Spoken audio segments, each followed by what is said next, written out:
Good morning. Today we are continuing our daily reading of the Word in Leviticus chapter 5, as always stated prior to. Get to a church that practices Bible study or Sunday school and get the Word broken down for you and shared with you so it's easier to understand. Get with some friends who break bread and just have a little church and share understanding amongst one another. Also, get you a Bible. There are numerous versions from the NIV to King James to give you an easier understanding of the Word, but most importantly, ask the Lord for understanding. If you knock at His door, He will answer it and fill you up. Amen. Leviticus chapter 5 reads as follows.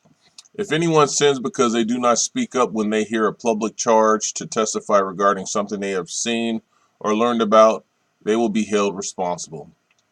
If anyone becomes aware that they are guilty, if they unwittingly touch anything ceremonially unclean, whether the carcass of an unclean animal, wild or domestic, or any unclean creature that moves along the ground, and they are unaware that they have become unclean, but then they come to realize their guilt, or if they touch human uncleanliness, anything that would make them unclean, even though they are unaware of it, but then they learn of it and realize their guilt, or if anyone thoughtlessly takes an oath to do anything, whether good or evil, in any manner one might carelessly swear about, even though they are unaware of it, but then they learn of it and realize their guilt, when anyone becomes unaware that they are guilty, in any of these matters, they must confess in what they have sinned.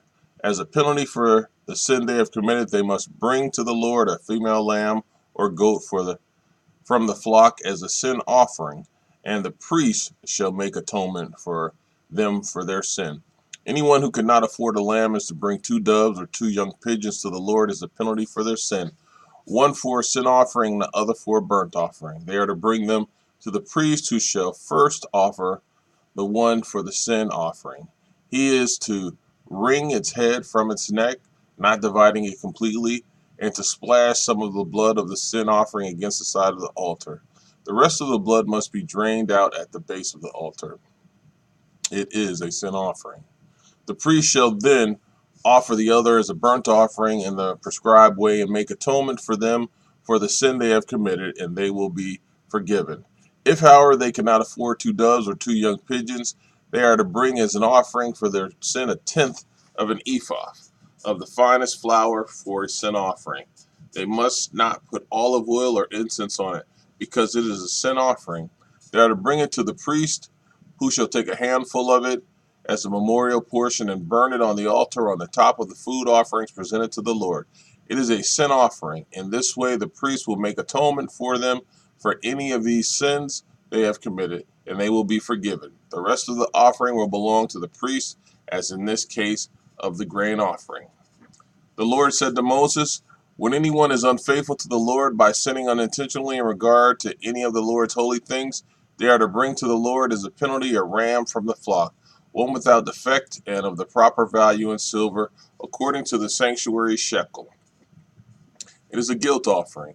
They must make restitution for what they have failed to do in regard to the holy things, pay an additional penalty of a fifth of its value, and give it to all the priests.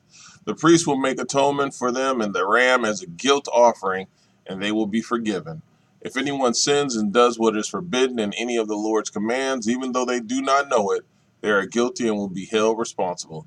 They are to bring to the priest as a guilt offering a ram from the flock, one without defect and of proper value. In this way, the priest will make atonement for them for the wrong they have committed unintentionally, and they will be forgiven. It is a guilt offering. They have been guilty of wrongdoing against the Lord. Leviticus chapter 6.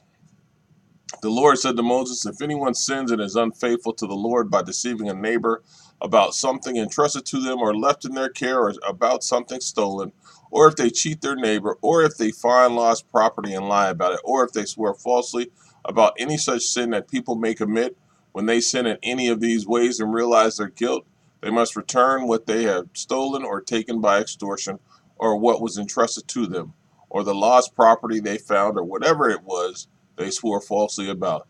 They must make restitution in full, add a fifth off the value to it, and give it all to the owner on the day they present their guilt offering. And as a penalty, they must bring to the priest, that is, to the Lord, their guilt offering, a ram from the flock, one without defect and of the proper value. In this way, the priest will make atonement for them before the Lord, and they will be forgiven for any of the things they did that made them guilty. The Lord said to Moses, "Give Aaron and his sons this command. They are the regulations for the burnt offering. The burnt offering is to remain on the altar hearth throughout the night till morning, and the fire must be kept burning on the altar. The priest shall then put on his linen clothes with linen undergarments next to his body, and shall remove the ashes of the burnt offering that the fire has consumed on the altar, and place them beside the altar. Then he is to take off these clothes and put on others, and carry the ashes outside the camp to a place that is ceremonially clean. The fire on the altar must be kept burning, and must not go out. Every morning the priest is to add firewood and arrange the burnt offering on the fire and burn the fat of the fellowship offering on it. The fire must be kept burning on the altar continuously. It must not go out. These are the regulations for the grain offering. Aaron's sons are to bring it before the Lord in front of the altar. The priest is to take a handful of the finest flour and some olive oil, together with all the incense on the grain offering, and burn the memorial portion on the altar as an aroma pleasing to the Lord. Aaron and his sons shall eat the rest of it, but it is to be eaten without yeast in the sanctuary area. They are to eat it in the courtyard of the tent of meeting. It must not be baked with yeast. I have given it as their share of the food offerings presented to me. Like the sin offering and the guilt offering, it is most holy. Any male descendant of Aaron may eat it for all generations to come. It is his perpetual share of the food offerings presented to the Lord. Whatever touches them will become holy. The Lord also said to Moses, "This is the offering Aaron and his sons are going to bring to the Lord on the day he is anointed. A tenth of an ephah of the finest flour is a regular grain offering, half of it in the morning and half in the evening. It must be prepared with oil on a griddle. Bring it well mixed and present the grain offering broken in pieces as the aroma pleasing to the Lord. The son who is to succeed him as anointed priest shall prepare it. It is the Lord's perpetual share and is to be burned completely. Every grain offering of a priest shall be burned completely. It must not be eaten." The Lord said to Moses, "Say to Aaron and his sons, these are the regulations for the sin offering. The sin offering is to be slaughtered before the Lord, and the place of the burnt offering is slaughtered. It is most holy. The priest who offer it shall eat it. It is to be eaten in the sanctuary area in the courtyard of the tent of meeting. Whatever touches any of the flesh will become holy, and if any of the blood is spattered on a garment, you must wash it in the sanctuary area. The clay pot the meat is cooked in must be broken, but if it is cooked in a bronze pot, the pot is to be scoured and rinsed with water. Any male in a priest's family may eat it. It is most holy. But any sin offering whose blood is brought into the tent of meeting to make atonement in the holy place must not be eaten. It must be burned up." Amen.